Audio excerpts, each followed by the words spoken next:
সবাই যখন সহকারী কোচ হাসান আল মামুনকে কাঠগড়ায় দাঁড় করাতে ব্যস্ত, ঠিক তখনই বাংলাদেশ ফুটবল ফেডারেশনের ভেতরকার এক অন্ধকার সত্যের মুখোশ খুলে দিলেন সাবেক জাতীয় দলের তারকা তকলিস আহমেদ। তকলিসের দাবি, হাসান আল মামুন তো স্রেফ একটা চুনোপুঁটি, আসল খেলা খেলছে বাফুফের ভেতরে গত 20 বছর ধরে স্বাধীনভাবে রাজত্ব করা 2-3টা বড় দালাল। এই সিন্ডিকেটের কারণে বছরের পর বছর ধরে জাতীয় দল থেকে বঞ্চিত হচ্ছে দেশের সেরা সব প্রতিভা।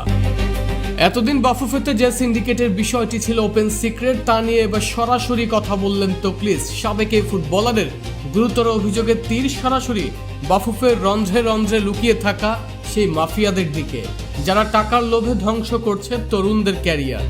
এই দালাল চক্র এতটাই শক্তিশালী যে জাতীয় দলে নিজেদের পছন্দের অযোগ্য খেলোয়াড়দের খেলানোর জন্য এরা প্রতিনিয়ত কিছু লোকাল কোচদের ওপর চাপ সৃষ্টি করে, তাদের পুশ করে।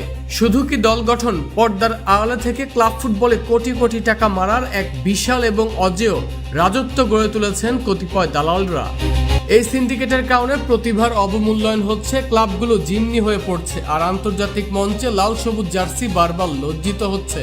সাবেক তারকার কথায় একটা বিষয় দিবালোকের মতো স্পষ্ট, যতদিন বাফুফের ভেতর এই বিষাক্ত কীটদের বের না করা যাবে ততদিন এদেশের ফুটবলের কোনো ভবিষ্যৎ নেই।